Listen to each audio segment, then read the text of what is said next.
You could also follow the conversation on Facebook, Twitter, and YouTube, where, of course, this conversation is ongoing. But for now, let's give you an update of what else is happening across the African continent. And Tanzanian President Samia Suluhu Hassan has implored upon Kenya not to let the ties that bind the two countries to be entangled over matters that she considers irrelevant. The visiting head of state also spoke fondly of the great honors accorded to her by Kenya. Her speech on the floor of the House yesterday was full of promise, commitment, and better relations, one of which did not miss comical relief. My colleague Leila Mohammed attended.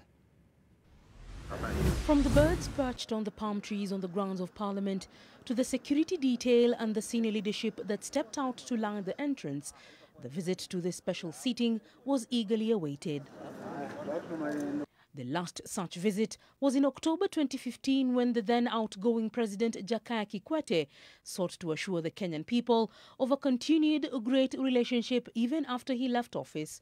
While that remained partly solid, there were points of disconnect.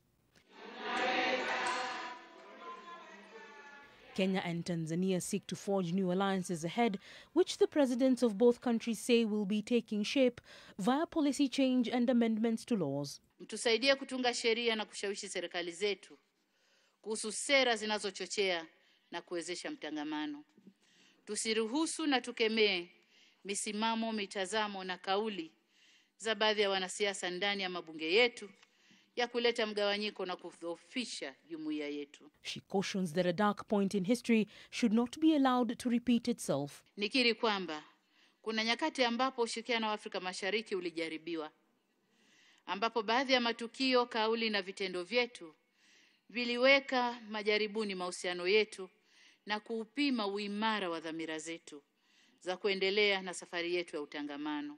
She was intentional in emphasizing the fact that Kenya was her first chosen destination for her first presidential state visit in East Africa.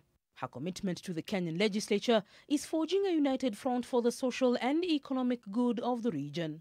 Tunapaswa tutambue kuwa kila mara tunapotokea kuelewana, kila mara panapotokea kutoelewana kati yetu, tunadhoofisha jumuiya ya Afrika Mashariki. For President Samia Suluhu, it was a privilege to address a parliament whose proceedings she keenly follows from Dar es Salaam in Tanzania, a matter which she says she is intrigued in how they engage with themselves and also through a thing or two about how they use Kiswahili. Tulifurahishwa zaidi na uamuzi wenu wa kuanza kutumia lugha ya Kiswahili ndani ya bunge.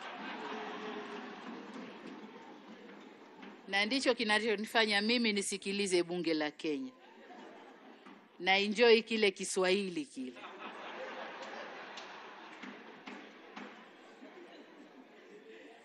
Kiswahili chenu kina vionjo vingi, kuna vionjo vyake ambavyo peke yake ni burudani tosha kusikiliza. Case in point, in his welcome speech to the sitting, the Senate Speaker seemed to struggle with eloquence and proficiency in Swahili. Nilitoa arifa ya kikao hiki cha pamoja kupitia gazeti rasmi la serikali, arifa nambari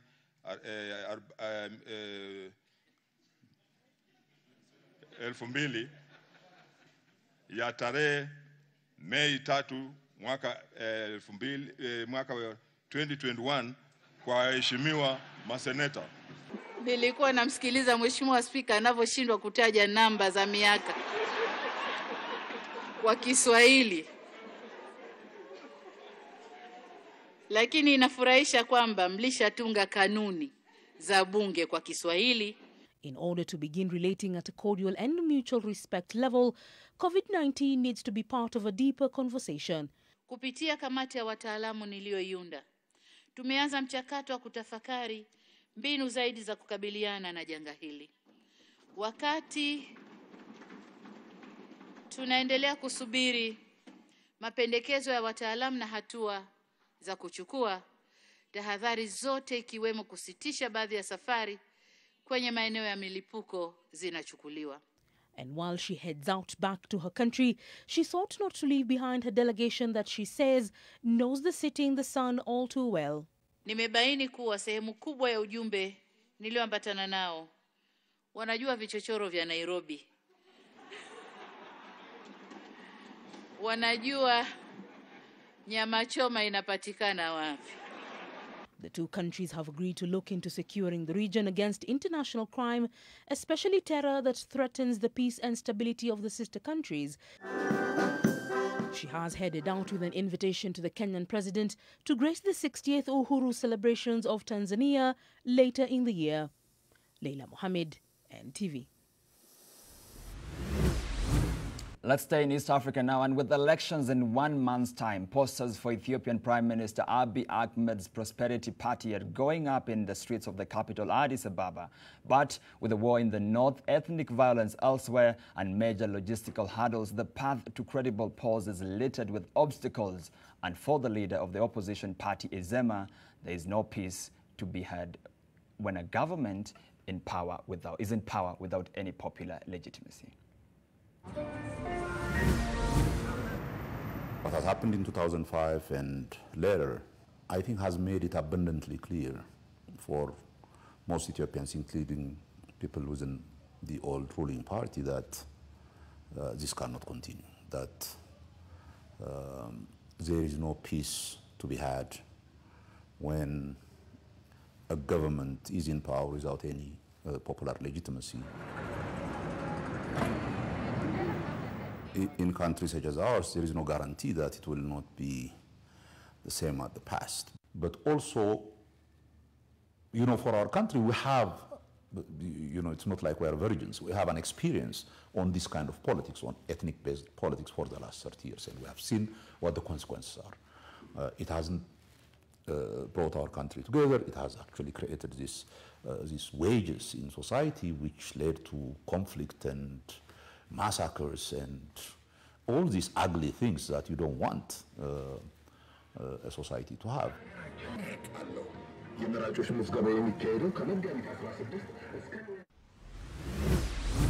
To some little football now, and FIFA President Gianni Infantino and the Confederation of African Football President Patrice Motsepe have called for unity in football. The call was made in the Ivory Coast on Tuesday at the launch of a Pan-African inter-school tournament that will help improve the continent's football infrastructure, an event also attended by local football legend Didier Drogba. The trip was their first joint mission to Africa since the election of Dr. Patrick Motsepe as the Confederation's new president in March this year.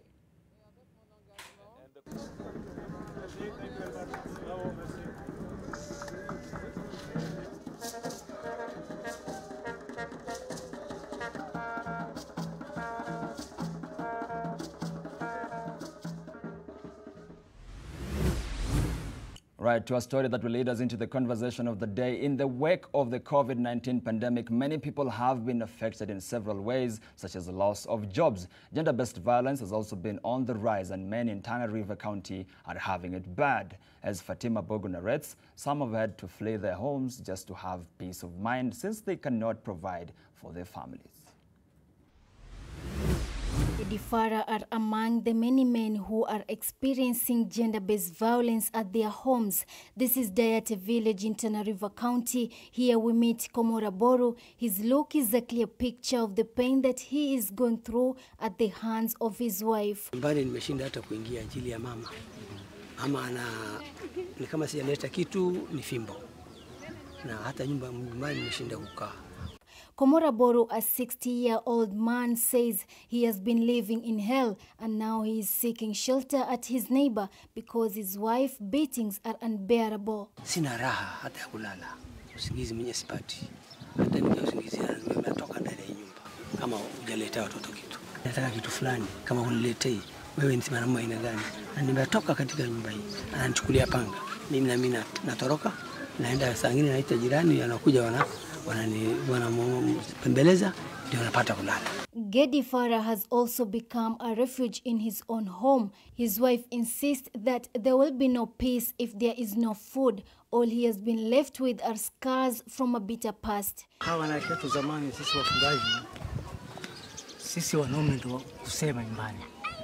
Lakini saa hii tangu serikali imesema watu wa jinsia moja hao mpewa nguvu, mzee hapana, mambo yanatuendea vibaya. Kumwambia vitu ufanye namna hii, anakuambia si ni ufanye ala, Kama ni kupika lazima ushikilie mtoto. Sometimes they fight back, but when they do, they get in trouble with the law. Kuleta ile mambo ya zamani hata unachukua fimbo hata kusema unampiga, anakuambia unaenda jela. Hata hapa kwa hiki kuna mtu hata ashafungwa miaka 5. Sababu bibi yake kumpiga bibi yake. Sasa na sisi benye tumeona hiyo maneno, hata tumekuwa na tension na hata sasa kumwambia bibi hivi hata tunaogopa. Na wezi mfukuza juu kuna watoto.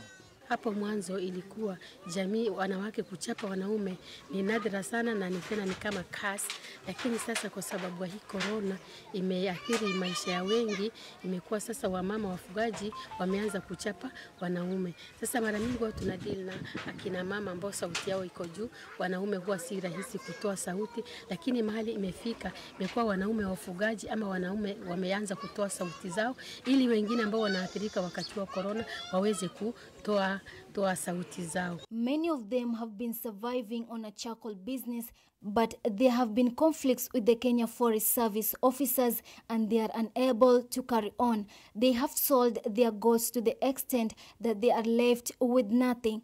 They are now pleading with the county and national government to rescue them, at least by providing them with money so that they can start other businesses. Fatma Bugu, NTV.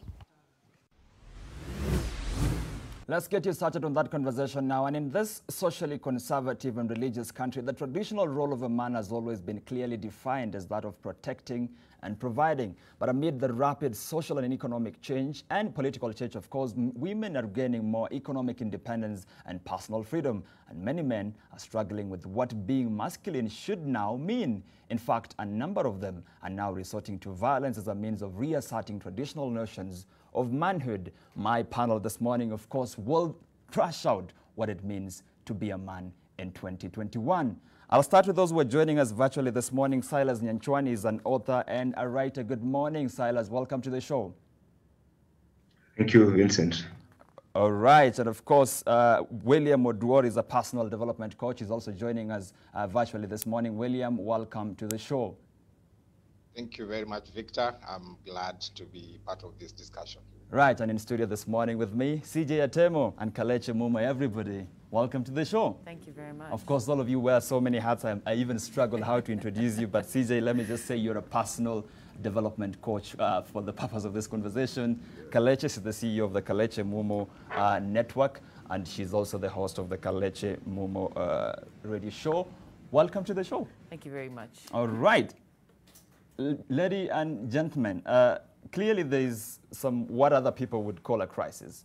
And what used to be a man yesterday, or the basic definition of a man yesterday is not the same as what is to be a man today. Let me just start with you, CJ Atemo. How can we define a man today? Who is a man? Well, from how you looked at me, I knew you were going to start with me. Very suspicious. But a man is a foundation. For me, a man is the foundation. Whether it is of the family, society, the nation, man is the foundation. And that will never change, regardless of what else happens. He has to remain to be the pillar of strength and depth that carries everybody else. So I do not even see why roles should be challenged, why the socioeconomic changes would even bring us to the place of competition or something, because everything should rest on the person of the man. Yeah. Right, but of course then, clearly from that story that we were playing, there are people who cannot perform those basic roles. You rightly say that they're the foundation of the family. But for them, they believe that traditionally you should provide for your family. And now that they can't provide, they feel less of men. You see, there's the difference between who the man is and what the man is supposed to do. And I think we mostly define them by their roles. The foundation aspect of a man has nothing to do with what he does. It is who he is. If I don't have a job today, I am still the father of my children. You see, that will never change. And I still will be their father. So the roles that I will play may be different. I may not be able to provide, probably for a season. We'll talk about that as we go. But that doesn't change that I am the person who calls them into their place of purpose, gives them their sense of identity. I give them the sense of security. My provision of myself before I provide anything else is good enough. Yeah. Okay, Kalecha, let me just get your reaction. Yes. I mean, I really agree with what Watemo says, because a man is the foundation. He's the priest. He is the pillar, you know, the provider. He's other things other than just being a provider. But I think a lot of the way society has been ingrained, and especially with that cultural background, is that all he does is provide. But if I was to imagine that my husband is just there to provide, then I don't need him to do anything else. He might as well just be a bank. You know, I go get what I need and we move on. But in terms of him being a human being first, that he is there as a foundation, he is a person to say which way will we go. I feel like a lot of this is missing in that cultural aspect, because we forget that we can communicate. We're a team. When we come together as one, we're supposed to be able to pull together. And if you are unable to provide, how can I help you do that better? How can I get you to do better? Instead of just saying, give me, and putting my hand out, which I feel is the place that a lot of women have now put themselves. They're just waiting for the handout. Okay. Yes. So do you think then this is putting so much pressure with men, because we are now translating their masculinity or being a man or their manhood to just, if you can provide, at the end of the day, what are you bringing? Yeah, of course there's a major challenge, because if at all I was to imagine, like I'm saying, that the only function is for you to provide, then therefore I am missing out the steps that a man is a person who gives more than just provision of financial assistance to that home. That there are other things that can be done for us to exist. And we're all going through this pandemic together. I mean, there's no saying that because you're the gentleman today, I'm the only lady here, and therefore all of you must provide to my every whim. It doesn't make sense, right? You know, I don't expect that every single move I make, there's a man to do something for me. And this is even when we bring it back to the city and we find that there are young girls who only expect to date a guy for what can you do for me. But I should be able to do for myself first. Because if I'm going to challenge his masculinity, what about me? Where's my being a provider for myself? Okay. Yes. Oh, I'd like to find out if, of course, the other guests agree with the people in studio with me this morning, but we want you to be part of this conversation. It's very emotive, it's very engaging. You can tweet us at NTV Kenya and at Victor Kiprop _. Earlier on, we asked you, has the definition of masculinity changed over time? What is your definition of masculinity today from where you sit? What makes a man? And this, of course, applies to all the ladies and all the men. So if you're a man and you have a couple of challenges that you've been wondering how to solve, I have quite a number of personal development coaches in studio and other men who have gone through these problems, and they can help you. And if you're a lady and you're wondering what your man actually wants, you're struggling to understand your man, you definitely want to increase the volume and sit closer to your TV. Now, let me bring in William at this point. William, without bringing food at the end of the day, am I less of a man? Let me latch on what Atemu said. The definition of a man has never changed and will never change. And I think, as he said, put it clearly, we tend to define a man by his roles. And we have to agree that over time, the roles of men have changed. And maybe let me just put this to a bit of historical link, because whatever we're experiencing right now is as a result of what I would call a lack of socialization. Because we find that historically the role of a man was very clear. And over a period of time, depending on the changes that have been happening in the society, what the society has failed, because men have to be invited into what I call the table of masculinity.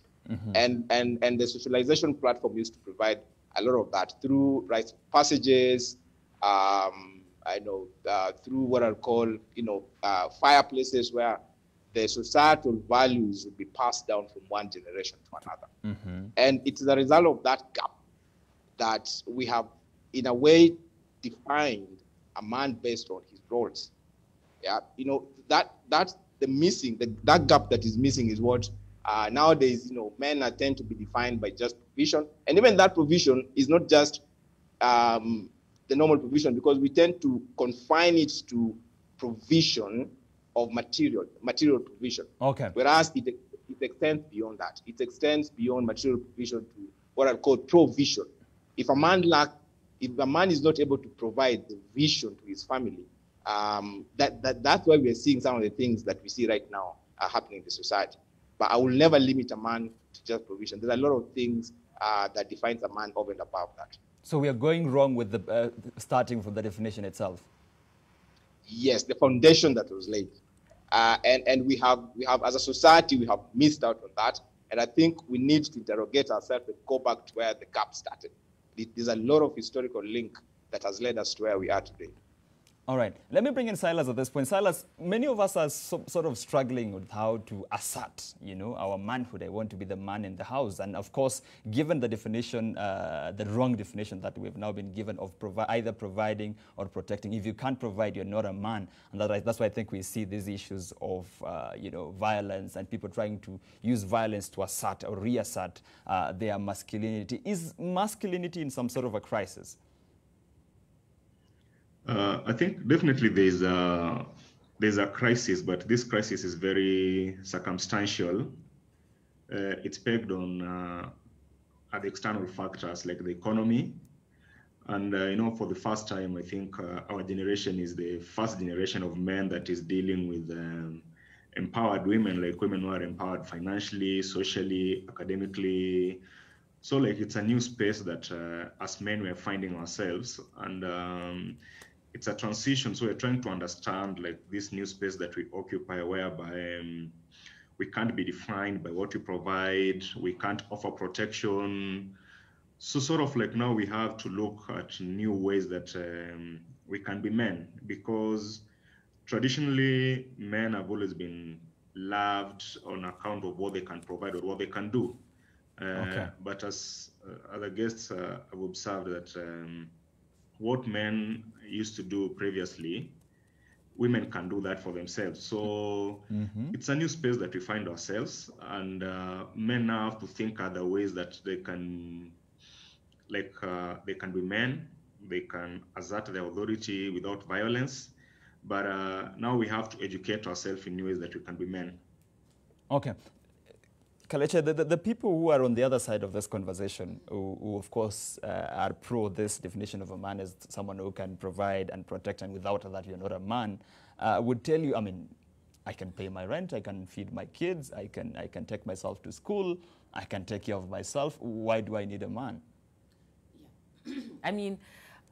A lot has been said about who we are now, and the times have changed. We are now in a position where we have been told, go to school, you must be able to fend for yourself. I remember that's exactly what my mom said, you better get your own things, you better work hard, do your own thing.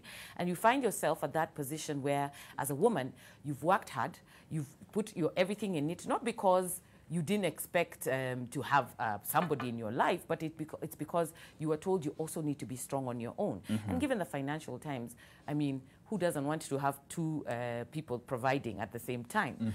But what I feel missed out was the fact that we forgot to also educate our sons that they need to be ready to deal with, this is a woman who is able to do what you can do. So therefore, the provision you need, and this is the leader I'm looking for in a man. Yeah. I want a man who is able to lead us to take what we are both bringing to the table to the next level.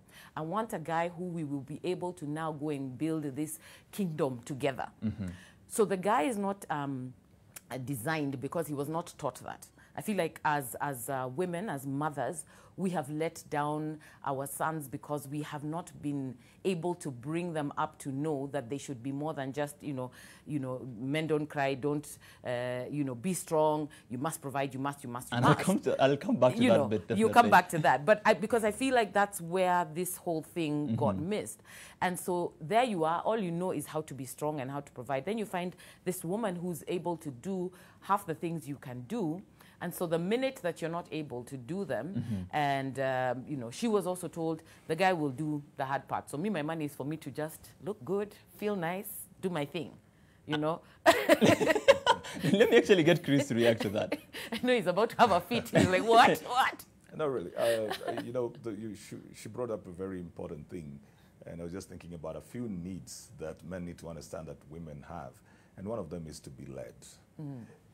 No matter how successful a woman is, if she has a man in her life, she mostly wants the man to take the lead. Absolutely. She wants to hear from the man, this is the direction that we will go, this is which way we'll go. So sometimes even the provision may not be financial. Sometimes it is the support system that you are for this woman to be able to bring that bread on the table. So it's not even supposed to be something that you are intimidated by. But Chris, let me just hold you there. My wife has a master's. She gives TED Talks in leading universities in Harvard. She sits in the board of a very important, let's say, institution, maybe leading the fight against COVID-19 in Kenya. And as Victor Kiprop, I'm just another secondary school teacher. How can I provide lead? I mean, even your wife will wonder, what are you telling me? No. See, she's all that in the boardroom and in the spaces of the corporate, but not in the house. She's not that in the house. And even if, you know, even if she's all that, we were made by, you're talking about teachers, and I've got utmost respect for teachers. Because it is not necessarily true that the only person who can lead you is somebody who is ahead of you or above you. Some of the best coaches have never played, or they were never even good players. Some of the best musical directors are people who will never even sing, you know. That's the place of the vision that the person has, because you become this co-driver that sees the blind spots. They don't need another person who can operate like them. They need the person who sees the things they don't see, the person who brings a perspective they don't have, the person who probably will actually bring them, you know, ground them, like get them grounded, sorry, not ground them, but get them grounded. Like, so you are this high-flying person, but you still need to have humanity. You still need to have a sense of humility. You still need to treat people right. You still need to remember, you've got relatives, you've got a mother, you've got all these people, you're a friend to some people, you're a sister to some people, so you are a CEO elsewhere, but you're somebody else elsewhere. And that grounding is actually where some of the problem comes in, because as a teacher, I come in at 5 p.m. after teaching in school. My wife has been sitting in boardrooms deciding the future of this country, maybe the budget that will be read out in June. Maybe her signature is actually the one that is at the bottom of it. She comes in at 9. Where do you start to tell her, oh, I feel like you're a bit late? No, you don't need to do that. See, that's why I say the man is the foundation. The foundation never competes with the walls of the building. So you become this point of strength. She wants to come. If it wasn't COVID, I'd be giving him a high five. You become this strength, understanding that if she's been working out all the whole day, she's coming back home at 9, she's probably worn out mentally, emotionally. So you become that support. She needs a place to go back and vent. She needs a place to just go back and be easy, unwind. So you provide this strength. This is where she comes back and she can talk about all the things that she couldn't talk about in the boardroom and know that she is not going to have any repercussions coming because of what she's saying. Silas, there's definitely some bit of an intimidation that every man feels, sort of. And maybe we shouldn't feel that way. But every time your wife is hanging out with the big, you know, the honchos of this country, the people deciding the future, and you feel you're not advancing at the same level as your wife. She's going for her master's. She's been promoted at work, and you're stuck. No offense, I'm still using the example of a teacher. Silas.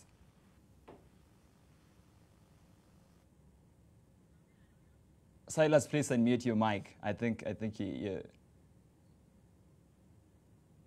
Let me just go to William as we try to fix of course the issues with Silas. But William, definitely, if my woman is making that significant progress in life, whether it is economic, whether it is in terms of education, and I am stuck where I was, there's some bit of intimidation. You don't feel like you're the person leading anymore. I wonder why someone feel like that, because it all starts with understanding who we are as men. And let me just go back to that definition thing, because when you understand that your role as a man extends beyond provision, you need to be there. You have to be present. You have to be the protector, because the aspect of social security is very important. You have to be this visionary, what I call the priesthood and the prophethood that comes with a man. Ability to paint a picture of a preferred future.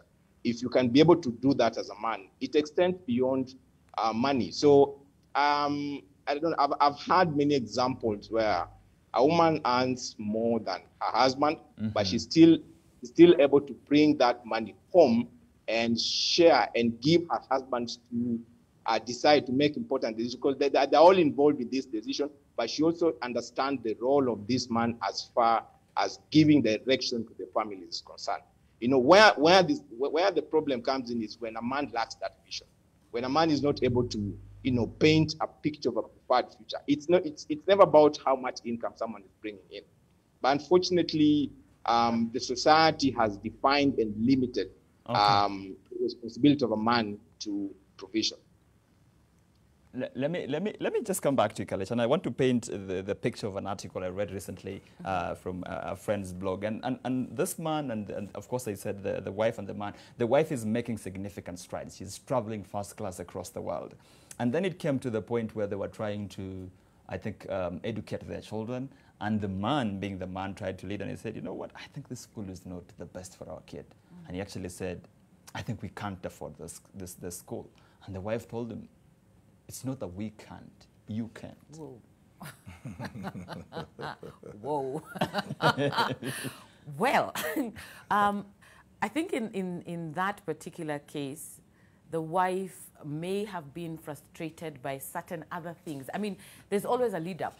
By the time you reach to a point where you're feeling like this is a guy who's not providing, and remember we're saying there's provision, right?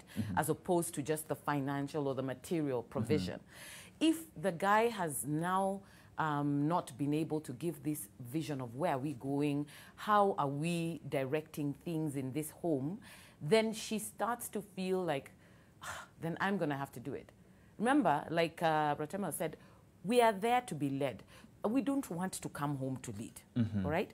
So, but the time you start feeling there are gaps, and now a woman is designed to not let her home go down in any way. So if she feels there's a gap, she starts to step up. And remember that she wants to be led, yeah? She's starting to feel, oh, why do I have to do this? Why do I have to do this? So she starts getting frustrated. So by the time a woman like that is leading with a comment like, it's not that we can't, it's you can't, it's because she's been feeling a frustration. And the lack of communication between them in this moment has been going on for a while. If you really sit down and ask these two, they probably have not been very open about how they feel. She probably has been unable to express herself and say, I feel that despite money, you're not leading us. Because if I bring home the money to the kitty, it is, I'm waiting for you to tell us how we're going to do what we need to do for the family to go on. So when I feel you're not doing it, then I'll start to step up. And when I start to step up, don't start telling me again, Ati, now, sit down. What have you been doing? Where have you been? You know, I've been waiting for you to do it. But a lot of this comes back to, if the couple is not able to communicate these things clearly, it comes because when you're also choosing your partner, have you chose somebody who is your social mate, somebody who is, you know, your value mate? There are things that you need to have looked at and said, okay, if I socialize this way and he is like this, then maybe I need to meet him here. And he thinks I need to meet you here. There are steps that are not being covered prior to how we got here. Okay. Chris, so I lost my job. Let's say we have COVID-19. I lost my job in January. My wife has her job. She keeps going back to work every day, trying to provide for the family and step in when I can't provide. But I sit down and wait in the evening when she comes with the little money that she has. There's that sense of guilt of, I'm trying to plan money for someone who's been out in the field the whole day and I've been sitting here. I think the problem really is never so much about that you don't have a job. The problem is that you're comfortable not having a job. Interesting. That's where the problem would be. If I lost a job, if I lost my job and my wife keeps on going out to work, I still need to find something that I can do. And there's certain adjustments that I've got to make. You know, I was talking somewhere else, and I said, whenever you're going through change, you need to do 3 things. 1, assess what has happened. There's got to be assessment. Then there's got to be adjustment. Then there's got to be advancement. You need to ask yourself, what have I lost? What don't I have? Then be very honest with yourself. What can I do? Where am I at? And then begin to make those adjustments. It may mean that you start a small business. It may mean that you go somewhere else and get a job that will pay you less than what you were earning before. It may mean that you have to change where you live or cut down on costs, but you still have got to be a participant. So even as we say that the role of a man is not only provision, we are also not saying that a man should sit home lazy, watch TV, and when he needs to go out, sends texts to the wife and say, send me some money, I need to go to town, send me some money for parking, send me some money for this. We're not saying that at all. We're just saying that the man has got to understand himself properly, because if he's secure in himself, then he can disseminate that security to other people around him. Okay, let me play the devil's advocate here, because there's also the issue now we have. It's a human right, it's in our constitution, it's in international law, the issue of equality. We should all be equal. And here we have a man who is trying to be above the other, and you find what should be the idea culturally or socially in our society, and of course the law in a bit of a clash. Well, I think you know, the issue of equality it's a bit tricky when you bring it down to that, you know, basic level, and the way it's been understood can be viewed as we want to be the same. We will never be the same. What we have, and that's very important. We will never be the same. And as a woman, you need to understand we will not be the same, and stop claiming to be the same in terms of who a man is and who a woman is. Your provision to what you bring to this world as a human being will never be the same. The fight has been about being given equal rights to certain things, such that if you're considering 2 people for a job, don't pick because, give priority to the men. Those are the basic things. But in the home, you will not be equal, because there's what a man is supposed to be providing, what a woman is providing. There's more than just that. There's your emotions, your social things that you're bringing to the home. So if we're looking at it from a perspective of, and I'll go back to that story of that as a woman, you're the one working, and your husband has lost his job.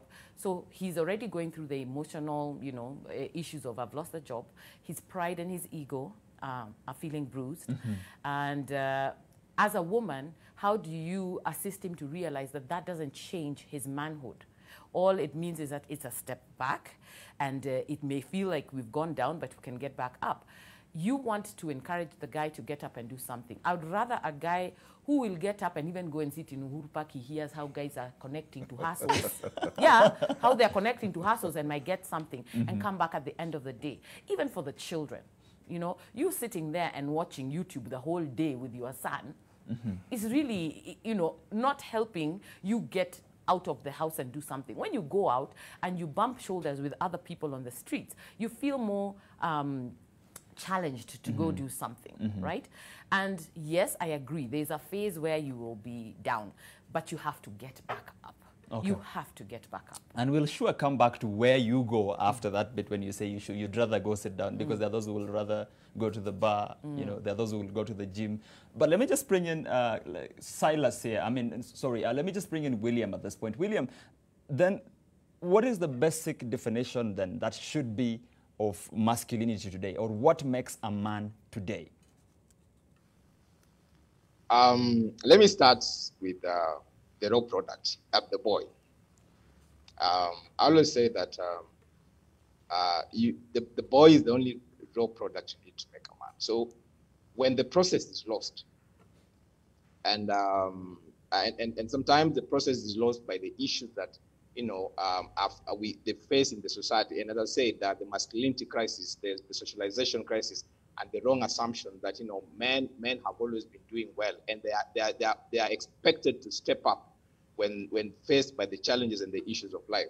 So it's always those wrong assumptions that have. So when a man is not able to provide, because one of the biggest fear of men and even for boys is the fear for failure. So when you fail to provide for your family, and you don't have a safe space where you can articulate and where you can be vulnerable with other men. And that's why I always say that, you know, men needs to work with other men, because when you work with other men, even when faced with issues and challenges and the limitation of provision, they'll always encourage you, they'll always pull you up, they'll always keep you accountable.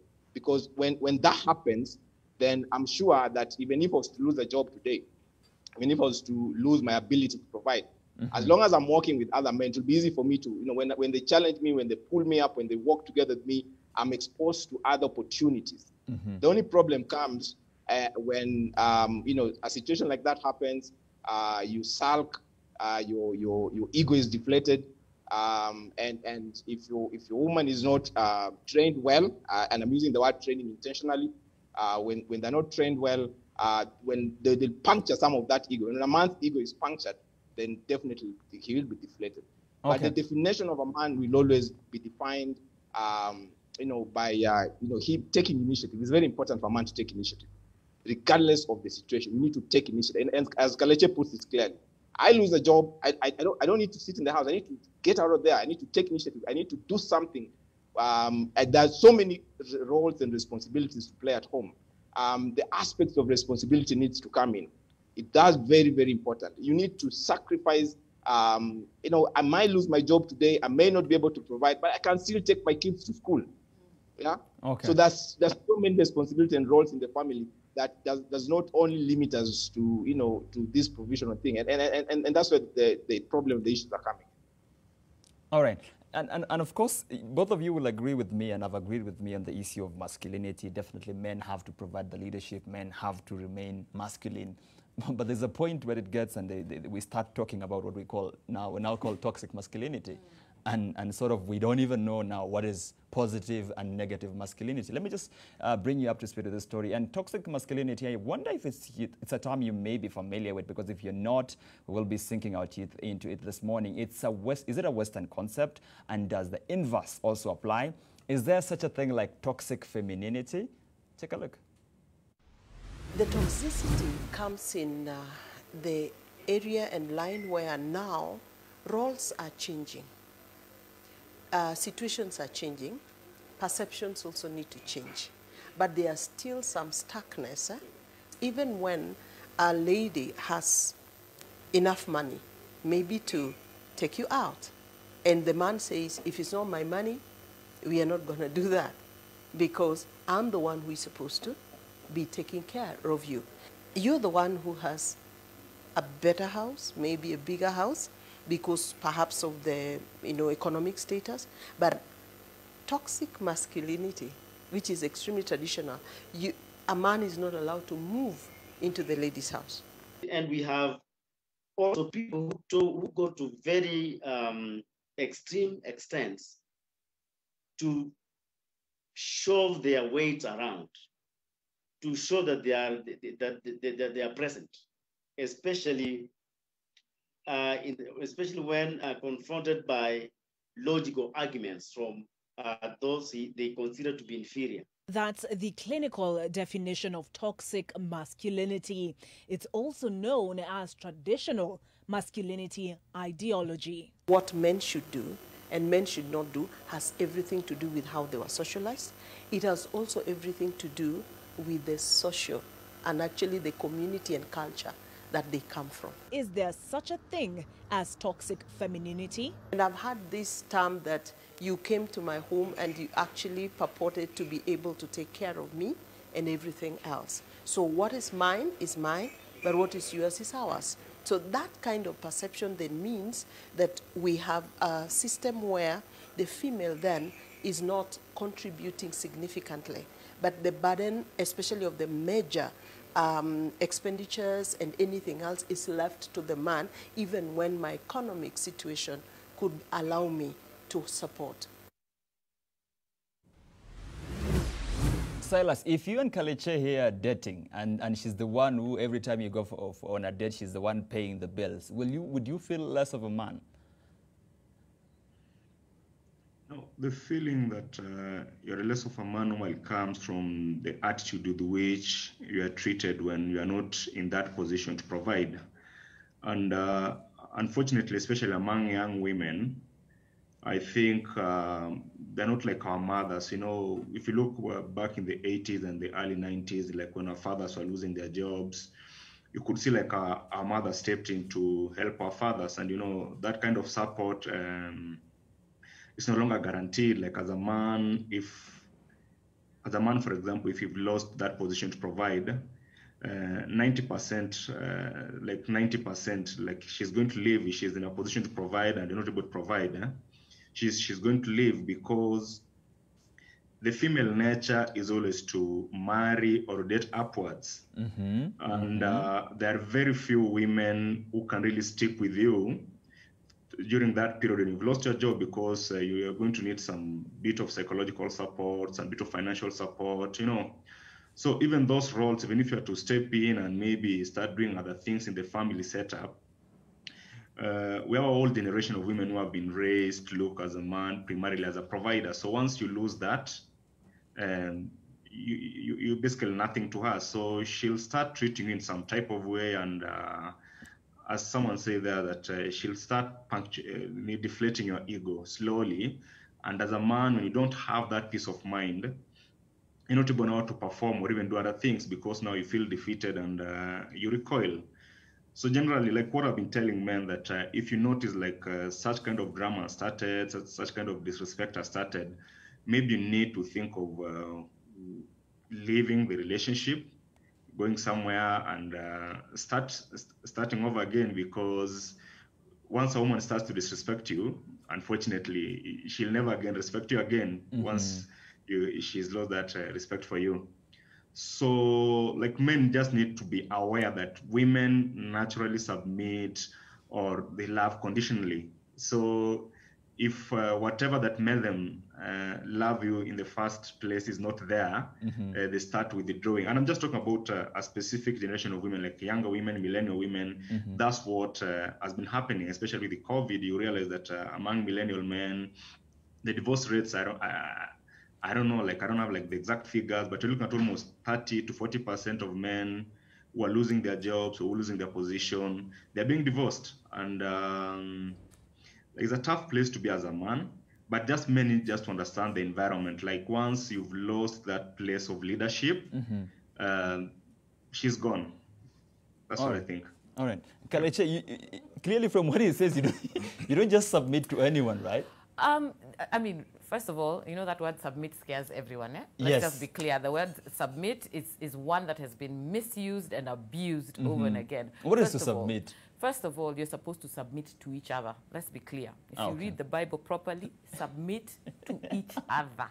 Chris is looking at you. I am sure. The men are like, oh, what? But submit to each other just means it's that you're coming together to agree to be together. You see, when you're submitting, it means I accept you and I agree to listen to what you're saying and where you will lead us. And the same way that as a man, you are submitting to agreeing to love this person, to bring this person into your home and to care for them. So if we look at it from that perspective, we both have a responsibility to each other to give and receive. And you see, you can't give what you don't have. So if you're not filled with this love and you're filled with the satisfaction of knowing that you are enough, then you have nothing to give. Okay. So now let's go back to the issue of how a woman would end up being, you know, looking at this guy like, what are you for if you're not going to deliver? And there's the toxicity that comes with it. Yes, there's feminine toxicity because people can be really nasty and bad. It is just the nature of people. And it comes from how, and I told you before, how they grew up, what they saw, and what they were socialized to understand the role of this man and what he is there for. And so even as, whenever I'm talking to my audiences on my show on KM Radio, is to tell them that you have to work on yourself first.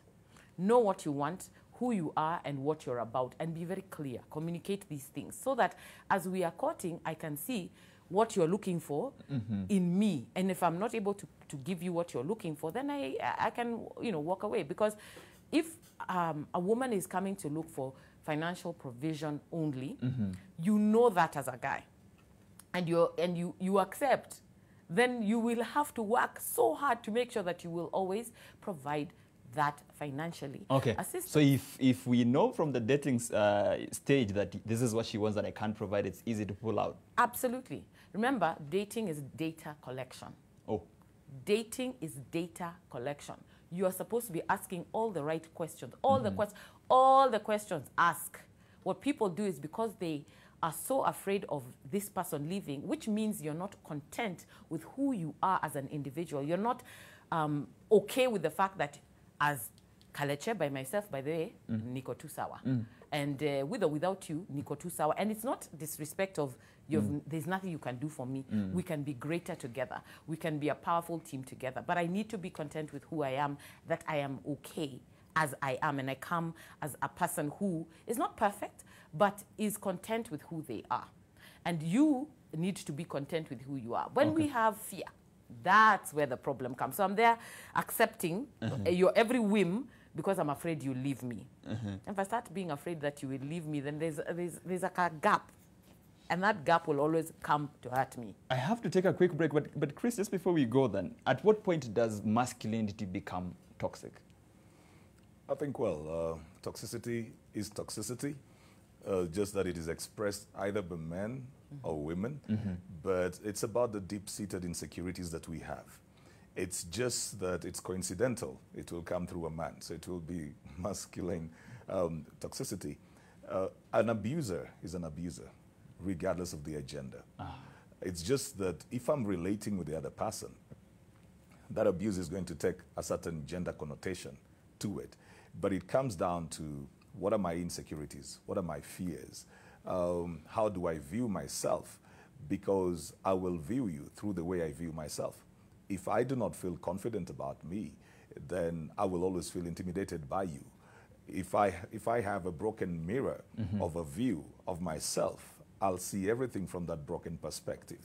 And so even if you just, well, tell me something that out of a very good heart, I'll perceive it based on how I perceive myself. I can walk into a room and somebody smiles at me and I think they're mocking me. And they have no idea that I'm feeling like that. I can come by you when you're busy on your laptop and I think you're ignoring me and you didn't see me. Those are my insecurities. Then I begin to react to what my perception of how you're treating me is. All right. And that's how we end up with toxic masculinity. That's how we end up right there. Of course, there's the element of tradition as well, things that we have had over time. A woman should not be treated this way. A woman should not be treated, a man should never do this to you. When Silas was talking about, we don't have the women who are like the mothers that we had. Well, these women didn't want to be like their mothers. I'm not very sure that their mothers felt they were treated very well by those fathers. Circumstances perhaps forced them. And that's why they taught their daughters to go out there and become different. They endured, yes, but they didn't want that for their daughters either.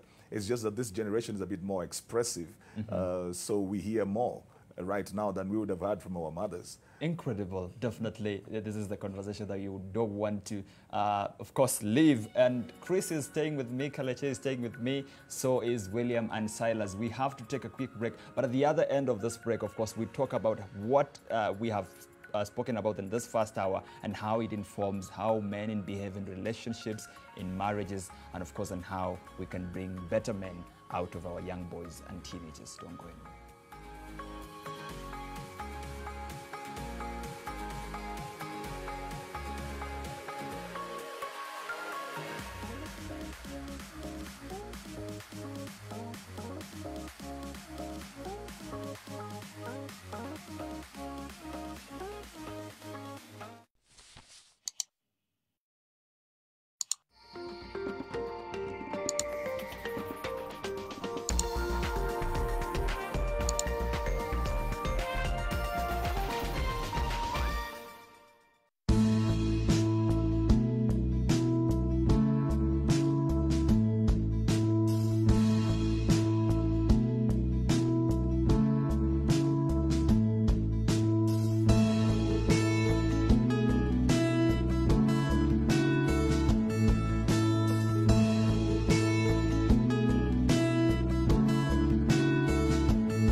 there's one thing that all soaps do.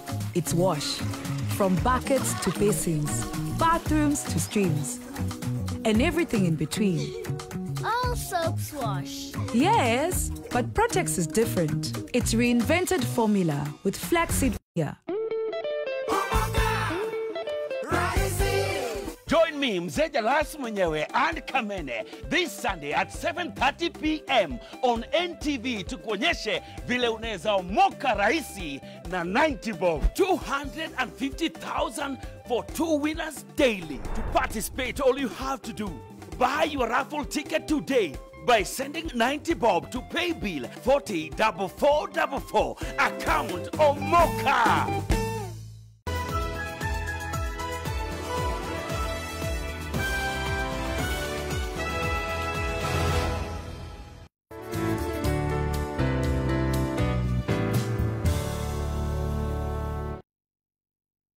Try Panadol Advance for relief from headaches, body aches, and fever. With Panadol's Optizorb formula, the tablet gently breaks down in the stomach, quickly absorbs, and starts providing pain relief in 15 minutes. For fast and effective pain relief that you can trust, try Panadol Advance.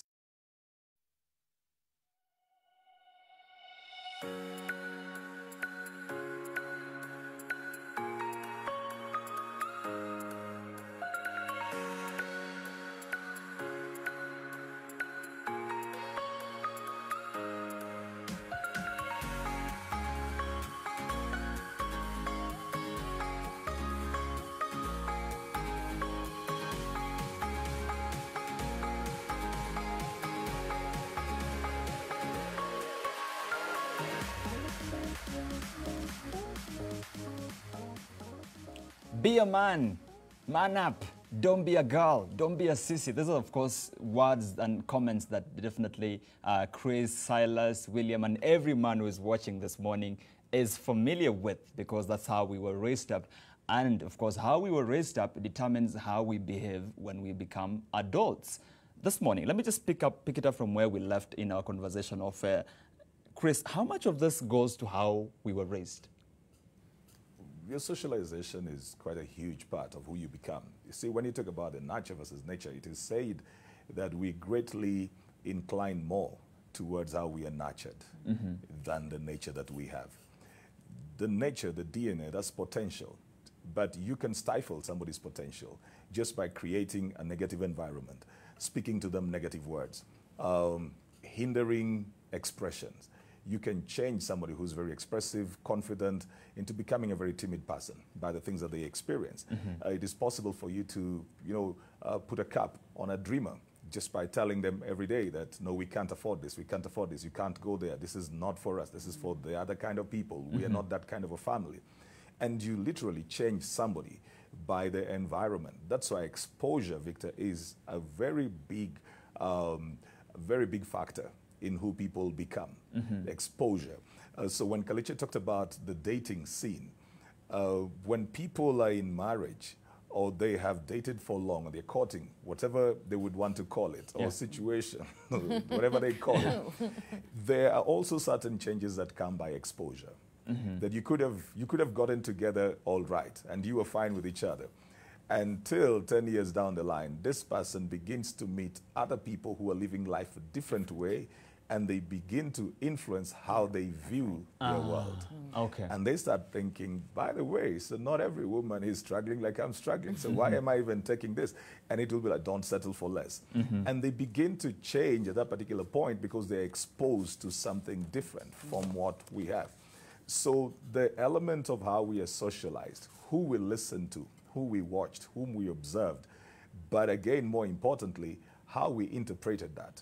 There's a story of two sons of a drunkard father, and one is a teetotaler, another one is, a drunkard. And they ask, why don't you drink? And the one says, because my father was a drunkard. Another one, why do you drink? My father was a drunkard. So there's also the element of interpretation. Right. You could have grown up in an abusive home and decided, I will never want to be that. Right. You could have grown up in a family where your father was never there, was never provided, then you say, I will become a better man. You could have grown up in a place where your mother could have been very toxic, and you say, look, I don't like how my mother treated my father or treated us, so I'm going to become a better person. Eventually, the responsibility is with you. You have to make a personal decision as an adult, because you're not just exposed to the people that you grew up with, your biological family. There are also a lot of examples out there. If you want to look for the positive ones, you will find them. You want to focus on the negative ones, you will find them. So somewhere along the line, you have to take responsibility for the decisions that you make and the person that you become. Kalechi, definitely this socialization bit and how we were raised up now definitely affects how we struggle or how we succeed in picking partners, in dating and in marriage today. Yeah, yeah. I mean, it's obvious that how you grew up, how you were socialized, what you saw, and the decisions you made. I like what Chris has said in terms of, you know, how you interpreted it, because every single person in a home will pick something different, and what they choose to value and hold up will be different. You'll find a home with two brothers, and they are very different, yet the parents are the same, right? But they saw it differently. So when you've been socialized in that certain way, who you meet along the way also, will determine what you decide to choose. But then again, those values that you were brought up with in the home, how strong were they? That do you know the difference between right and wrong? Can you tell very quickly what is going to be a good thing or a bad thing? So as you meet your partner, as you are in now the courtship, and you're looking at the values, you're looking at them through that mirror that you grew up with. You know, this is what I saw, this is what I know, and therefore this is what I'm looking for. The likelihood of finding someone who's, they say at least if you get even 70% of what matches up with what you can live with, you know, you can live with it, you know what you can't live without, then you're at a good position to choose. So I feel very strongly about how we were brought up is important. And I know we talked about, you know, the influence of what is a woman taught versus what is a man taught. As a woman, my mother was busy teaching me to be better than her. And it was very important for her that I do better. And, you know, starting from, you can't get pregnant before you get married. You can't, you know, those were things that she was like, that one I will kill you. And, you know, and you're wondering, you know, what is the problem? What is the problem? But you don't know what it is that she went through, because she was pregnant before she got married. And therefore, you don't know whether she had, you know, issues with the relatives or whatever. And they've had a pretty good relationship. So whatever your fears are, even as a parent, you often will project them onto your children. Okay. All right. Let me just take this quick call because we have Mary from Nanyuki who wants to be part of this conversation. Good morning, Mary. How are you this morning? Do you have a question or a comment? Good morning. Yes, Mary. I have a question. Yeah. Hey, I don't know if you'll allow me to talk in Kiswahili, please. Please, tuzungumze na upunguze sauti ya runinga. Yeah. Yes. Naam, tuendelee. Nanipata? Yeah. Okay, nilikuwa ninauliza, najaribu kuchangia hili swala. Yeah. Ninauliza mimi, okay, my husband amekuwa akichangia kwa familia yetu. Sasa imefika place hataki kutafuta kazi. Okay, akona uwezo wa kutafuta kazi na apate kazi aweze kusaidia familia. So imefika mahali yeye hataki kutafuta kazi, anataka kutegemea kazi ya biashara ya familia yake, ya mama yake. So mimi nikijaribu kuongea, na mimi niko very hard working.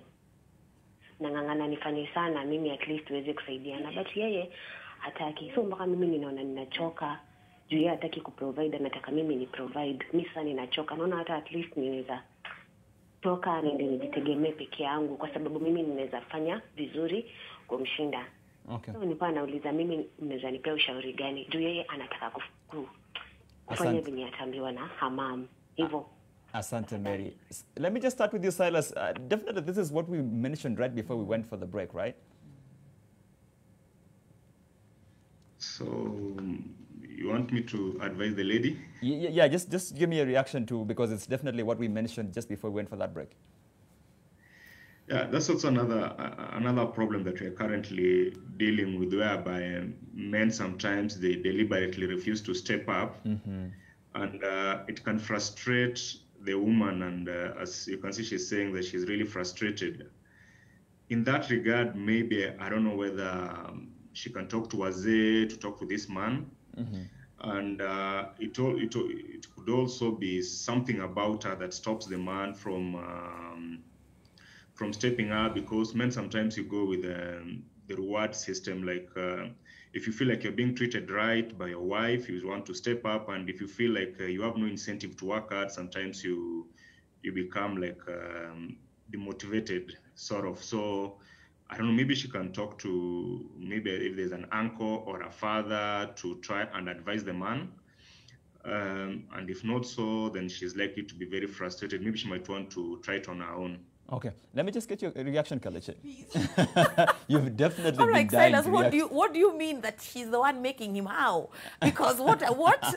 Sorry, but no, because you see, she's clearly saying that her issue is her husband is being lazy. He doesn't want to go find work for himself. He thinks it would be easier that he goes to work or do business with the mom, who's got her own biashara. First of all, your mother's biashara is her biashara for herself. If she's still able to work and take care of herself, then, you know, you let the old woman do her thing. You want to take that, in my opinion, that looks like an easy way out, because you're like, anyway, see, this woman eventually will leave this world and I'll be the one to take over this thing. I think it's a cop-out. And where she is stuck is like, if I can see you have the ability to go and find work, but you're finding another way to go and do this through a lazy, in my opinion, a lazy way, there's a conflict in terms of how serious he wants to take his family, right? And I feel like for her, it's to now show him his ability, you know, show him you are able. Sometimes I know women will have to come up with ideas for this guy and say, look, you're good at this. You know, the encouragement of, you're great at this. You're able to deliver this and this. If he's able to even do something in the house, hey, electricals, look, you've sorted us out. You're awesome. Why don't you try and see a job at, you know, doing this? I heard that guys who are doing this. It's about how you also speak to him, yes. But I don't believe that she's in a place of that she's the one who's caused him to not want to look for a job. He's just being lazy. Sorry, but no. Chris, briefly, because definitely there are quite a number of households that are now being led by women, and led not just by provision, but led in terms of everything, the direction this household takes. Well, because there cannot be a vacuum in leadership. And most of the time, these women are forced by circumstances to take over that kind of leadership. If you're not telling us where we're going, if you're not telling us how we will get there, what you're doing to get us there, if you're not telling us how you are trying to mitigate us against what we are facing right now, a woman's primary role will be to lead her children and protect them. There is this protective nature of a woman, the motherhood that she has, that will make her do anything just to make sure that her children are okay. That's why they get into chamas. That's why she will have her money. That's why she will do all of these things. In case anything happens, she wants to make sure her children will be fine. That's right. So if the man is not providing the leadership, the woman will have to provide it because of her children. Let me just hold you there, because we keep saying that men call out the identity of a child, and especially the boy child. You decide how your son will turn out. They would want to look like the father, behave the way the father was. If the father is violent, most likely they would probably be socialized to be a bit violent in their lives. So what does this mean when we have a society of men who are absent? You see, absence, there's physical absence, there's emotional absence as well. That a man can be in the house, but is totally not involved emotionally with the children or with the wife. So they may be around, but they're off completely. So they're absent, which then is just nearly the same thing as a physically absent father. And I think the problem starts with something that Silas mentioned, which I do not agree with. That when you feel that the woman has begun disrespecting you, then you leave. This is exactly how men have been leaving their families. Because if you're not going to have the difficult conversations and find out what do you need to change, then you will keep leaving everywhere. And then we will eventually raise up this sissy man, you know, who can't face anything. But Chris, this is my household. My word should be the order. No, it cannot be. See, respect is earned. Respect is earned. Yeah. You can't load it on people. You cannot. In fact, the moment you start shouting that this is my house, I am the man of this house, you are not. You know, you're not. They've got to see in you the thing that makes them want to follow you. I said at the start that everyone wants to be led, but it's got to be a very natural progression. That you don't have to tell them, follow me. They should see you and feel like, this is the kind of man I want to follow. Let me just bring in William. William, if you have to shout that you are the man of the house, you're the leader, you definitely are not leading, are you? There's a problem. You see, just as Atemu says it, respect is like a stripe. You must earn it.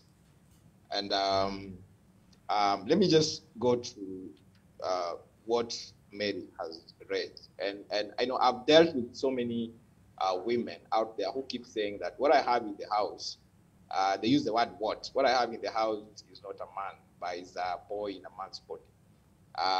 When a woman begins to raise issues like that, it means that there's a problem in raising that young man. Like, for example, what I'm asking, what would make that man go back to his mother? Because for me, it's not just about, the business. He's running away from a certain responsibility. He's going towards to him, it's more of a safety net under his mom's bosom. So there's a problem there. And I always say that there's no excuse in masculinity. Okay. You have to step up. You have to be there for your family. And as much as I'm a strong believer in the institution of marriage, I always tell men that, when it comes to responsibility, you can never delegate them as far as your family is concerned.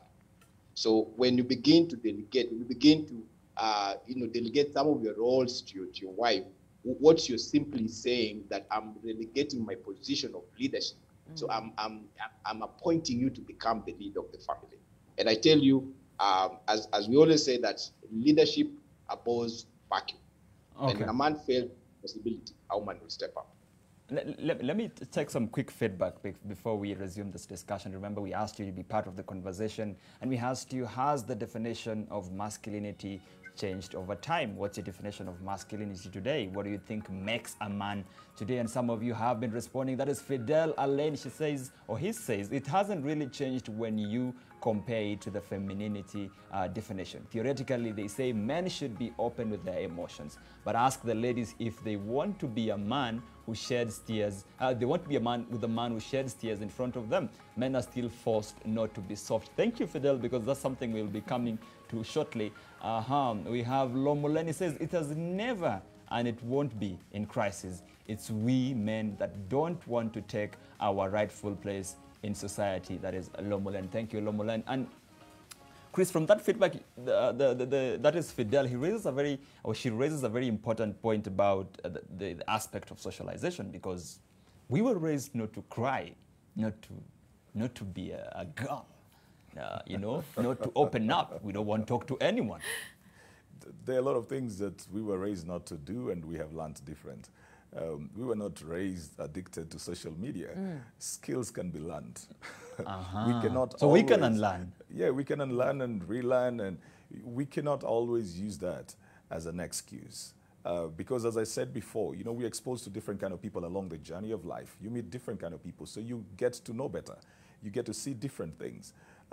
Their books, their mentors, their people, their discussions, their talks like this one. So somebody cannot say, this is how I was raised, this is who I am. That's how some relationships also fail, because somebody comes in and never wants to change and say, but this is who I am, this is how you met me. But you cannot be the same person you were 15 years ago when I met you. There got to be certain changes. That's called growth. But Chris, come on. My wife slapped me last night. How do I come and open up to you like, my wife beats me? Well, you see, men don't invest in relationships with other men. It's very easy for women to talk about their issues because they don't have this. They have their own ego, but they don't have it to the point where they will be dying in the ego. Most men talk about football, politics, or money. They don't talk about themselves. That's why it becomes very difficult. But I think you can be very intentional about that. and allow other men as well within your space to be able to talk about stuff before it even gets to the place where she slapped you. Her slapping you does not mean you're weak. It just means that she could not control her anger. So you stop looking at yourself as a weak man just because your wife slapped you. It also means that you have enough strength to restrain yourself from slapping back. You know, so you raise it as the issue that it is without trying to put your ego on that table. Okay. I definitely want to get your reaction, but I have another caller. His name is Marlo from Hola. Marlo, good morning. How are you this morning? Do you have a question or a comment? Marlo?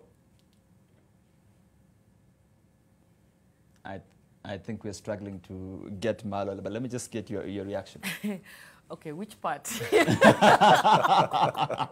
Which part? All right. The slapping, I think. Well, I agree, Chris, when you say that, you know, when you stop and remove yourself from the equation, she slapped you, okay? So how angry was she? What happened to her? It's not always going to be about you. You know, because like I said, you're in a place where you can only give what you have, and if she's at that point, what she has is anger, then you need to take a step back and let's look at how we can communicate and solve this. But again, the biggest issue we have is that men are struggling with the fact that opening up and being vulnerable enough to share in safe spaces is unheard of.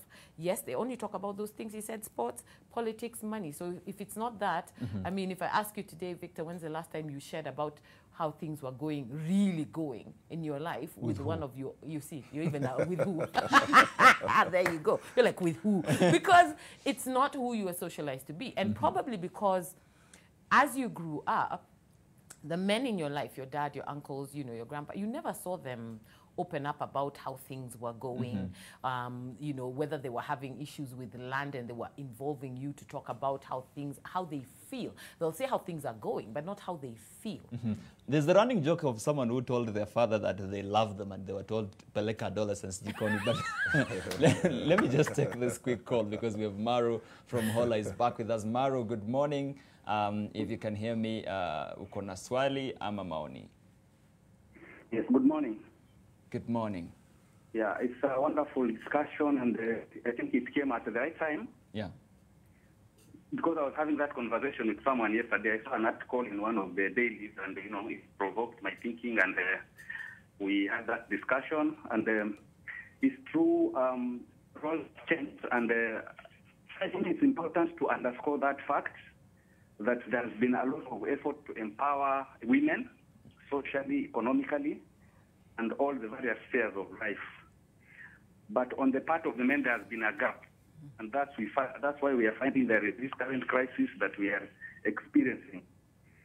So, in my opinion, I think it's time that men get together and not to fight women, but to get a way out in which they can address their issues. Because the discussion around that article I was reading was about KCT and all that, you know, and well and all that. So we don't refuse. We are struggling towards gender equality and gender parity in all aspects of life. But the effort has been towards the girl child, and no one speaks about the boy, and that's why we are experiencing all these challenges as men. Talk about drugs. Majority of those who are suffering in the coastal region where I come from are men. And nobody speaks. And if there are efforts, very little effort, because of the belief these are men, will get out of it. And at the same time, all this period, 10, 20 years ago, we have been talking about the girl child, empower the girl child, empower this. We are talking about these women who are beating their husband from where I come from. There has been so many organizations, NGOs, which came here, talking about women's rights, talking about gender. And from the men, you will hear them saying, we are even unable to report, because when the women report, the man is going to be jailed. But for the man, just from that video clip itself, there was no advice where the man can go and seek justice, where can go and seek mental health support. Nothing. It was just the report. Men in Hola are suffering, are being beaten by their wives. Nothing. But if it would have been a woman, immediately after that, FIDA will come in, blah, blah, blah, NGO will come in, the women will be taken to a safe haven, will be supported, and everything done. Okay. For the man, it's not going to be the same. So what I think and what I suggest, there is need, it's not competition, but it's an issue of balanced gender issues here, so that we also empower the boy child. I'm not talking about myself. My son should not suffer the consequences of my inadequacy in 10 years, in 20 years to come, but should live in a society that thrives. Okay. On issues marriage,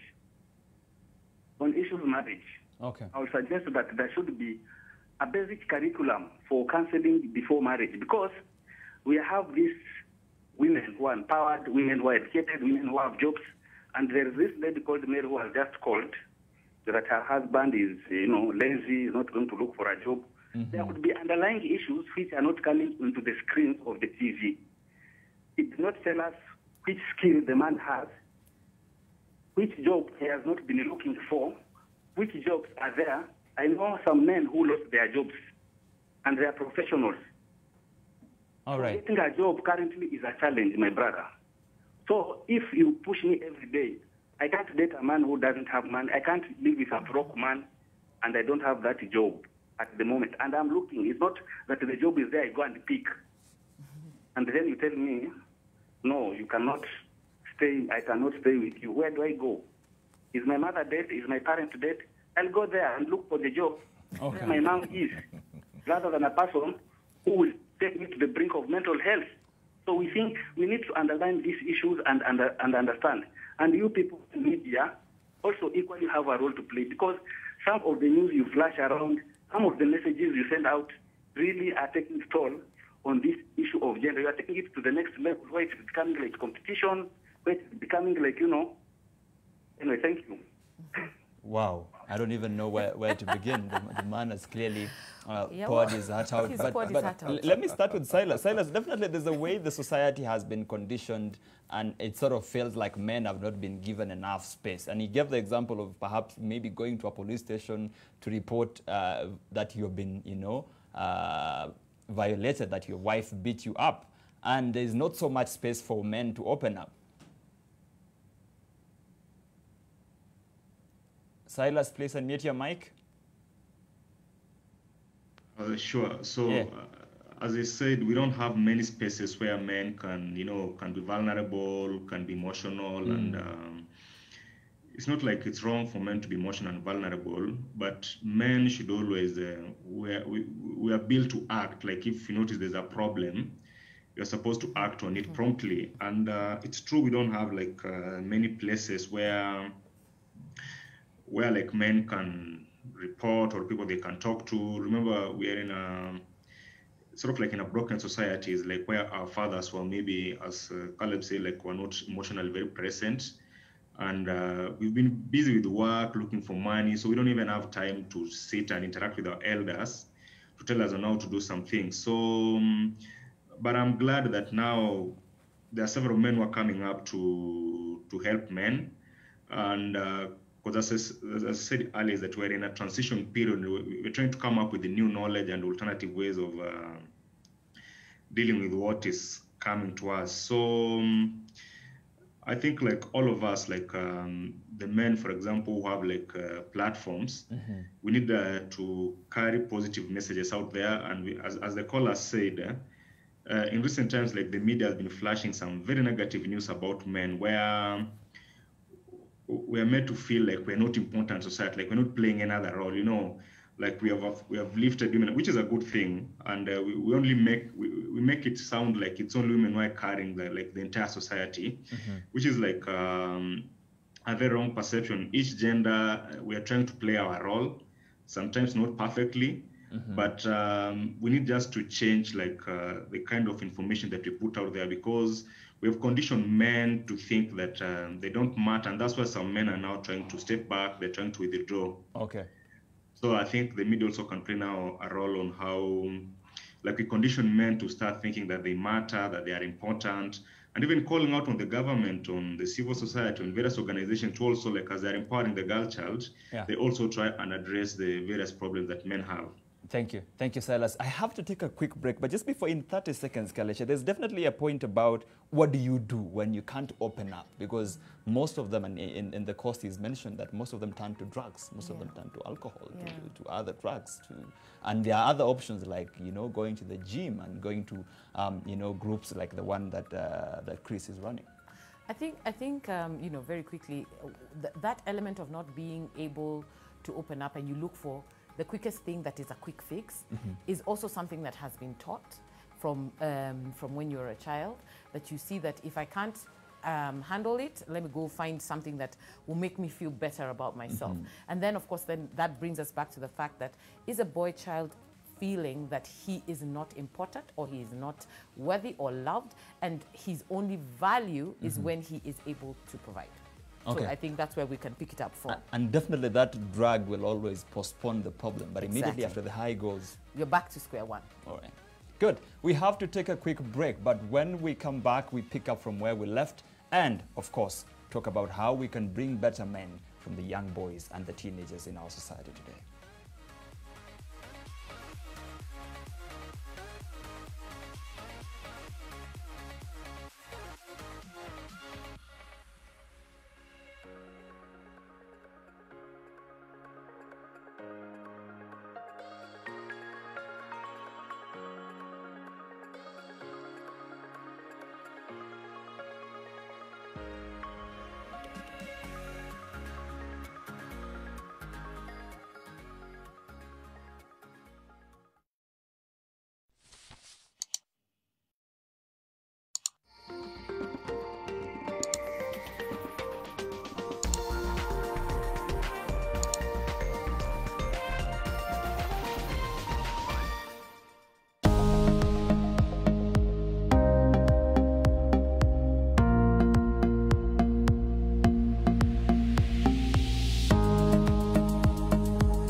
Kenya Film Commission presents the Kalasha International Film and TV Market Virtual Edition.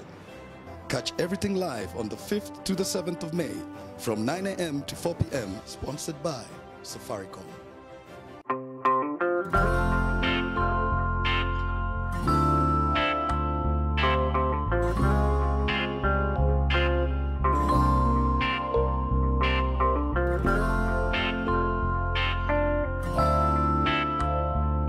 What do you think about Molfix? Actually, another brand was recommended to me, but it had a leakage problem. Then I decided to try Molfix. His clothes don't get wet anymore. Because Molfix provides extra protection against leakage thanks to its anti-leakage elastic barriers. All babies deserve a high-quality diaper.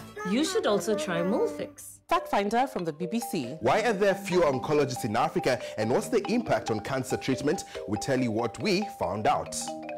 This immigration scam goes viral online. We found out how it started and why some people fell for it. And did an airline fat shame its passengers? We tell you why it stopped them from moving seats. And protecting public safety or endangering human rights, we'll look at how facial recognition technology is being used around the world.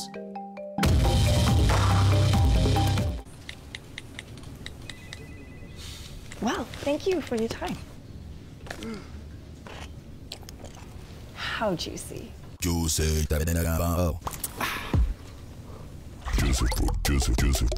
Kwetu Mix in association with Coca-Cola. Introducing Kwetu Mix. Okay, but don't need no intro.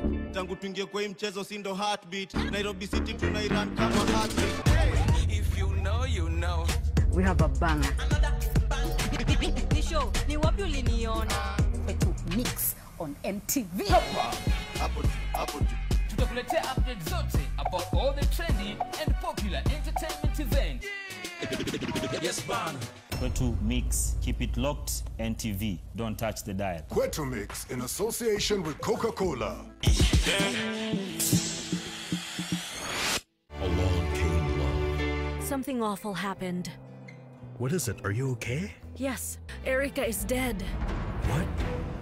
File, get ready. We'll go together. No, Grishella. I'd like you to stay with the children. All right, if you say so. What is it? Nothing. Oh, come on, Grace. Tell me what happened. It's just that I feel like David doesn't want me to be with him, and I still have to beg him just to do something together. What happened this time? Adolphus' daughter died. I wanted to go with him to offer support. What?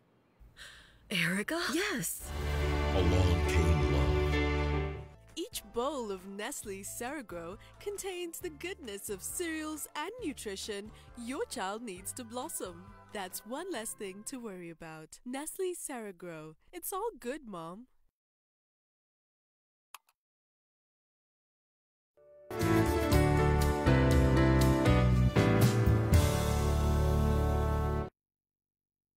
Try Panadol Advance for relief from headaches, body aches, and fever. With Panadol's Optizorb formula, the tablet gently breaks down in the stomach, quickly absorbs, and starts providing pain relief in 15 minutes. For fast and effective pain relief that you can trust, try Panadol Advance.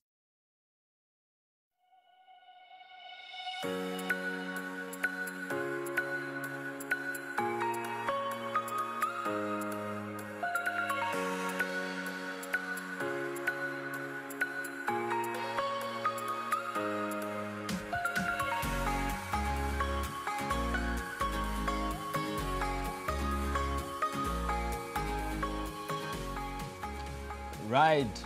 I told you we'd be back before you know it, and Kalesha Mumo, CJ Atemo, William Odwor, and of course Silas Nyanchwani, my guests this morning as we talk about men and masculinity, are still with us as we continue this discussion and take it to the home stretch. But before we do that, we have two more callers who are calling in, and I'll start with Mwanyika from Mombasa. Mwanyika, hujambo, habari ya asubuhi, una swali ama ni maoni unataka kuchangia? Mimi na maoni tu. Yeah. Yeah.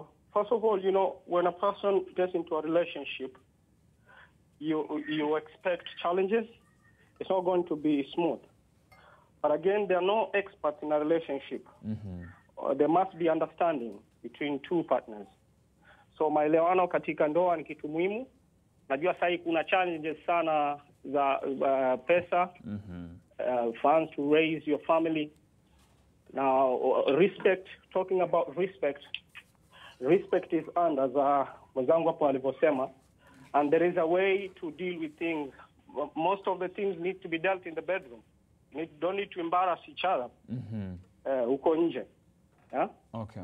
Yeah, na kuna vile mwanamke anatakana kuwa submissive to her husband. You know?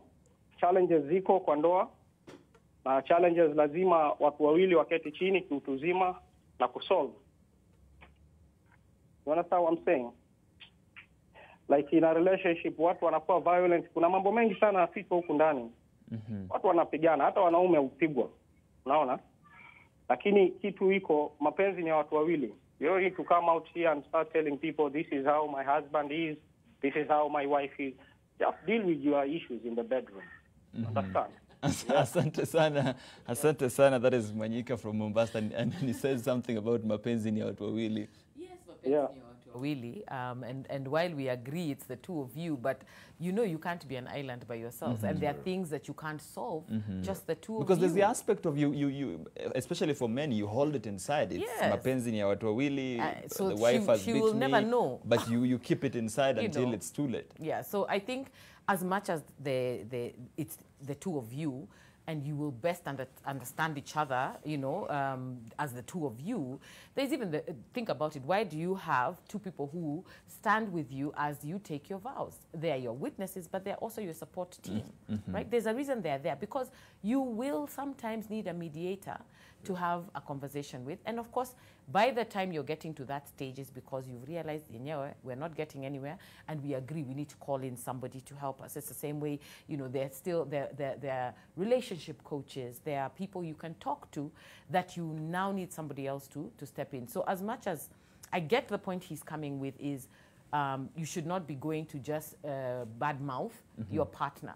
But if you're bad-mouthing your partner, the question is, where is the love? Okay. Because if you love someone, you protect, you know? Chris, and we agreed we'll drive this discussion from the point of the men. And those men, quite a number of them, partly because of the reasons we have spoken already about, are a bit hesitant nowadays to commit. And, of course, we see some of them already coming out of marriages. And everyone is just wondering what's going on. Well, I think it's become easier for men to bolt out. When a man does not find his significance in a place, he will most probably want to leave that place. And it comes from a lot of factors as well. Probably, you know, their own insecurities, probably what society will expect of them, probably a feeling of helplessness and the lack of skills for the spaces that they get to occupy. There's something you talked about earlier on I want to go back to, which is the absence of the fathers. And we talked about women generally have a lot of mentorship going on from their mothers, from their aunts. The expectations are very clear. Men are rarely taught how to be fathers, husbands, men. They're not taught that.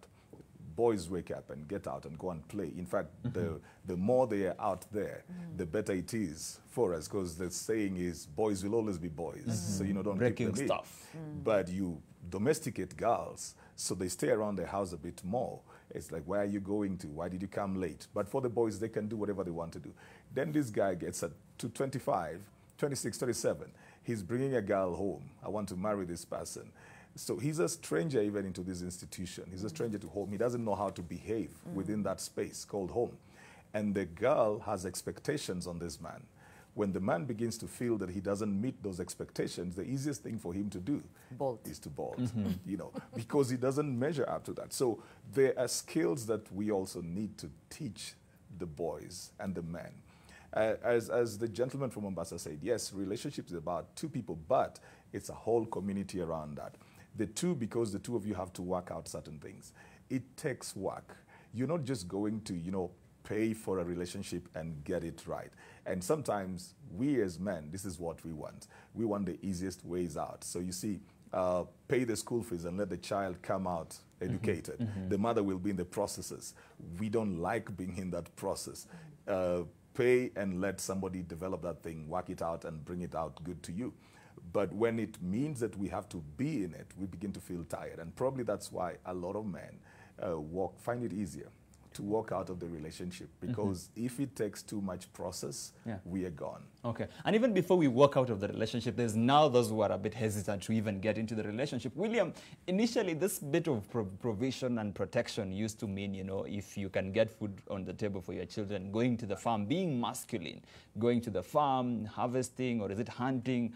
But nowadays, provision means, you know, providing food for your children, providing, you know, social security, providing health insurance for them, you know, and how much comfortable are they? And that comes with some bit of pressure for people of this gender. Yes, let me start from. You see, masculinity is about intentionality, and intentionality is about, you know, the heart being in the right place and the skill man needs to acquire. And what I think is that there's a need for men to go back to what I call the fireplace. And the fireplace, this is where the needs of the men, and the needs of the men here are, the most important need of the men is the significance and the need for the safe space. So this platform called the fireplace, which during the old days used to be there, like where I come from, we call it dual, and I think in the Kikuyus I've had it, they call it something called tigira, where a man will be provided with a platform and a safe space where they will articulate some of the issues, the values of the society. So, because of that gap, this is why we are seeing some of the issues that we have, men bolting out of the relationship. Those things were never there.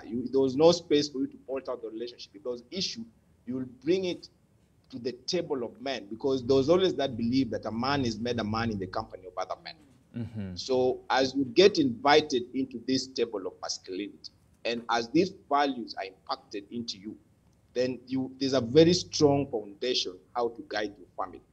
Yeah, and even some of the things that you had, you know, men saying that, you know, they're being beaten by women, they're giving excuses why they can't perform this and this, why they cannot provide to their family. I always say that there are no excuses. But so when I was growing up, I remember, even as a young boy, because of the systems that were there in the society, you'd be spanked by a man who is not your father. Yeah?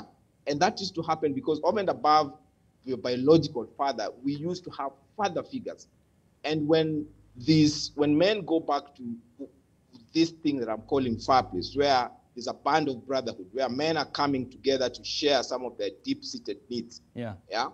You can easily call out. I can easily, stand in as a father figure to a son of a friend. So I strongly believe that there's a need for us to go back there. As much as this was taken from us during the Mau Mau and when our fathers were forced to work at a fireplace and we were left alone by our mothers, we were brought up by our mothers. You see, we need to go back to the point where, as men, we come back together. And I've made it I've become intentional as William, where I have a band of brothers that I work with. We meet twice every month, and we share some of the issues. And I think it is during those spaces where I can easily bring my personal need, because sometimes we tend to assume that men are not emotional. We are it's that we don't have spaces to share vulnerability. Okay. So I think it's very, very important for us to go back there. And definitely you raise a very valid point, and I'm sure it's something that Chris would want to comment on. But just before that, Silas, most of us actually meet these fireplace programs when we are, way grown up. Some of the things that we learned are already ingrained in us. What is the importance of now, perhaps, you see the same way we were socialized from when we were young, having these very good programs from when we are still young?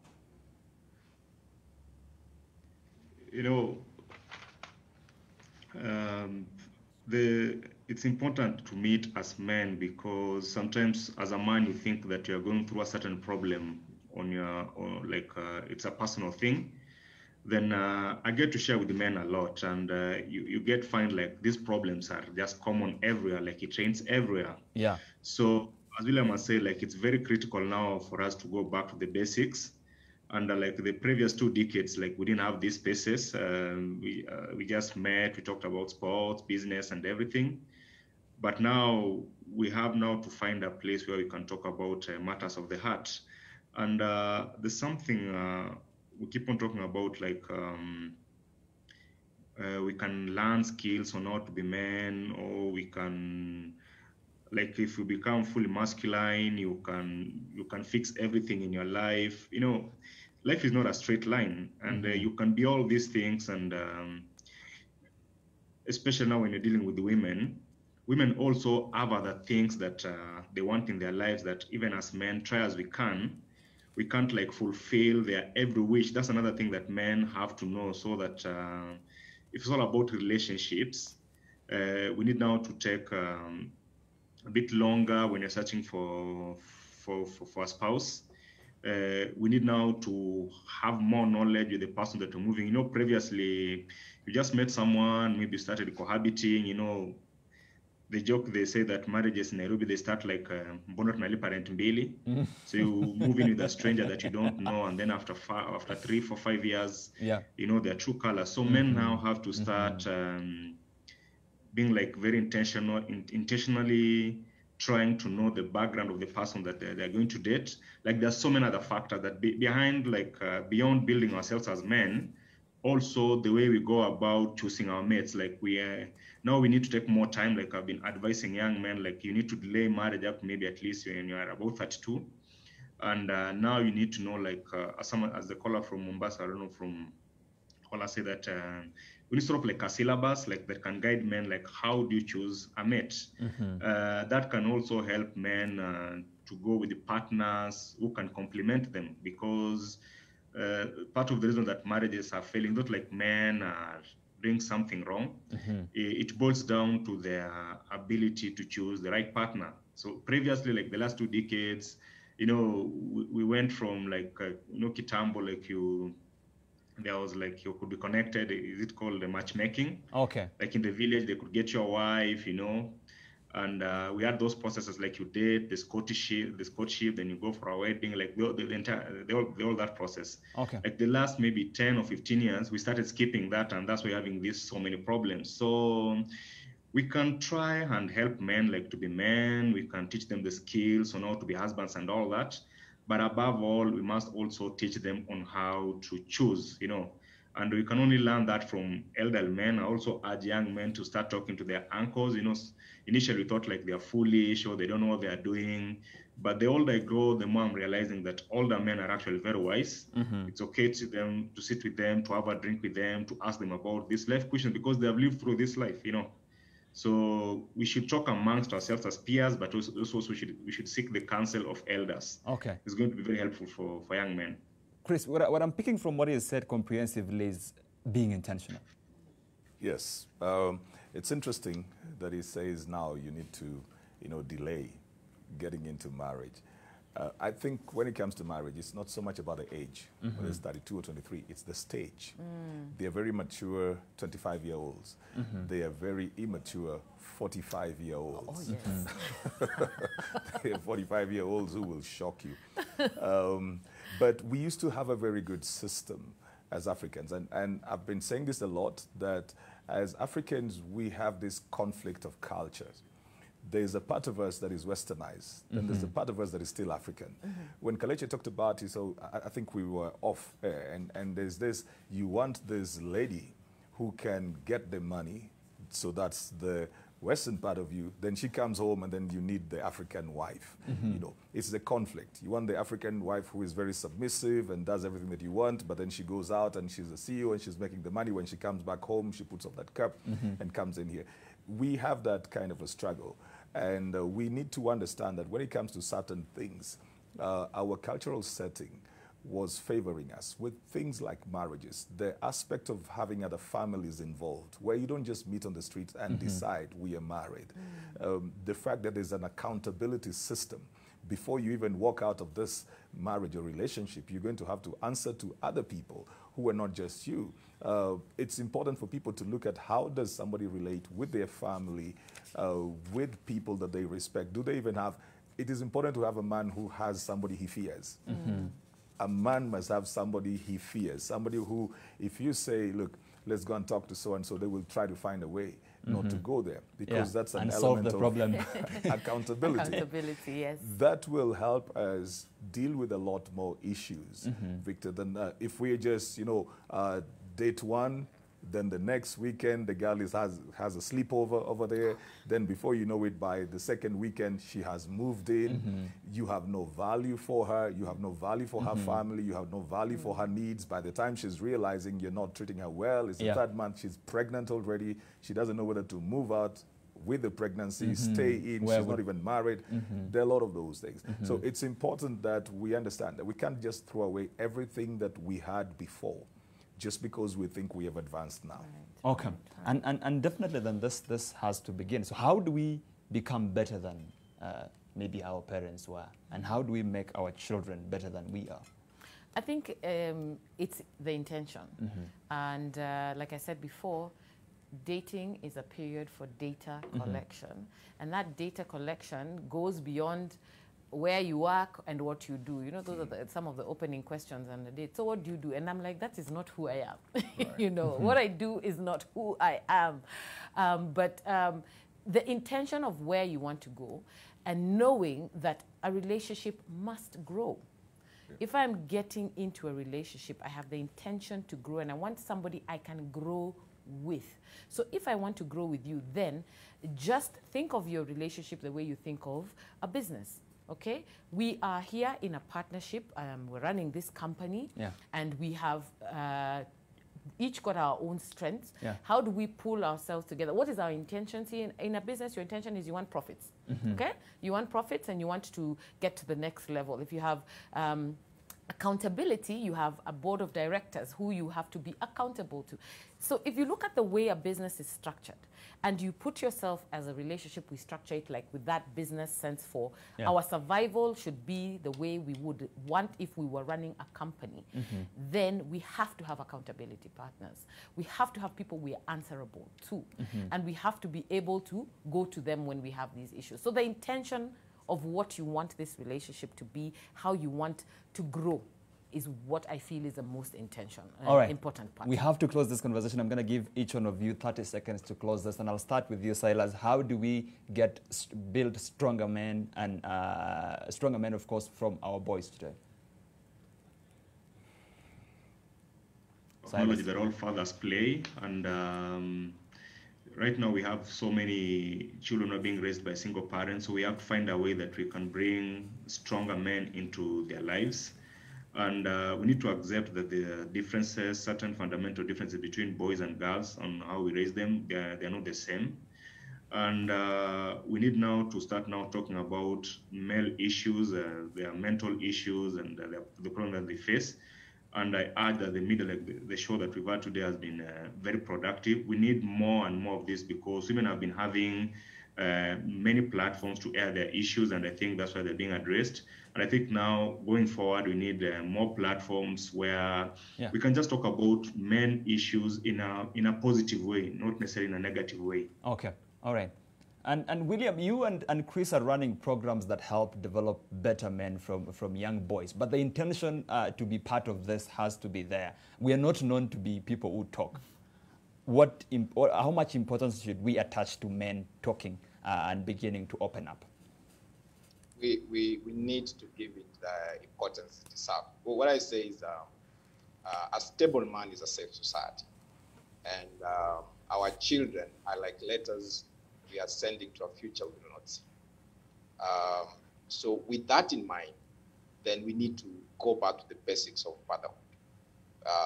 We need to go back to the basics of parenting, where there's an intentionality, by understanding that as a society and also as individuals, fatherhood is a responsibility, but it's also a privilege.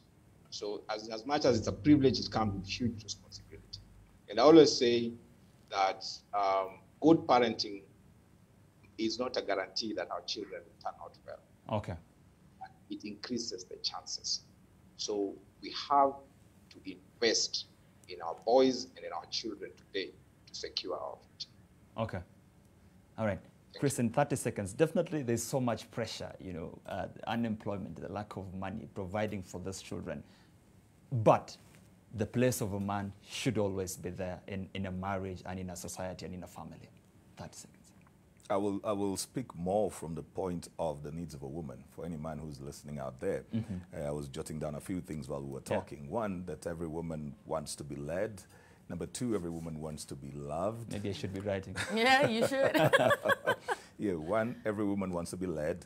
Number two, every woman has the need to be loved and to feel loved. Number three, every woman wants to be listened to. And she wants to know that she's being listened to. Number four, every woman wants to be lavished.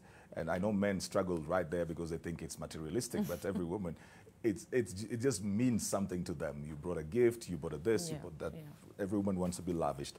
Number five, every woman wants to be launched out. She wants to be with a man who will cause her to take off into her dreams, not just sit over there. She wants a man who will encourage her, build her up in her esteem, whatever way, her career. Then every woman wants to be looked at.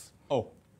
I'm going to give you one more. She wants to be looked at. She wants to know that, she's the center of your attraction. And then last but not least, every woman wants to laugh. She doesn't want to be in a relationship where things are so tight and uptight and it looks like a military camp. All right. She wants to feel relaxed there. You can be sure I've written down each one of them. And Kalesha, definitely we can't get better men out of the society without involving women. Absolutely. 30 seconds. We can't get better men if we're not raising them right. And I think to the women out there who are raising boys, whether you are a single parent or not, you have a responsibility as a mother to provide your child with a father figure. I mean, you have the uncles, you have other people who are able to help you raise this person. Because as a woman, I do not know how to be a man, right? And I'll never know how to be a man. Yeah. So my responsibility is to bring people into this child's life who will be able to do that. And at the same time, as a mother, you also have to realize that you cannot continue to baby your kababa, your kaboy, those things are not going to help him to be a better man.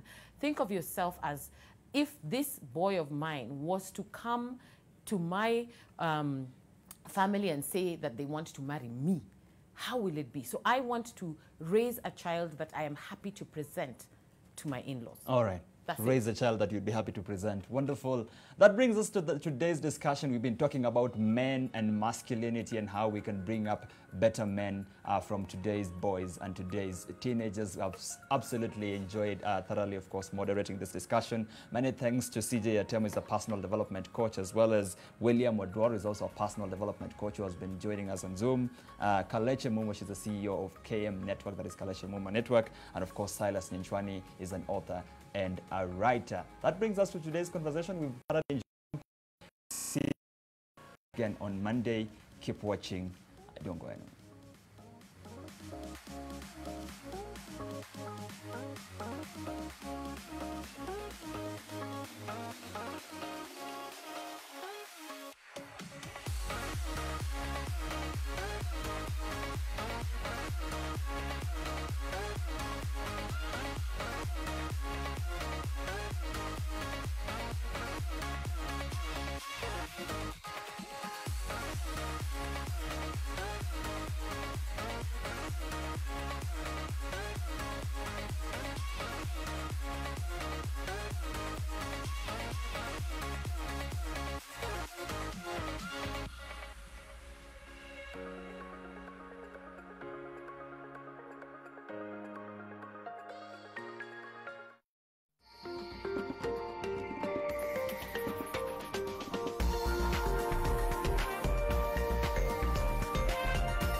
Make is the bride.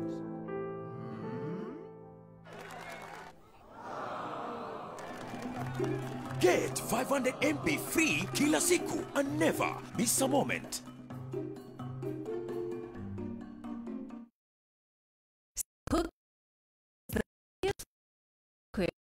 Meals. Buy 5 liters of salad vegetable cooking oil today and get 250 grams Zesta tomato sauce.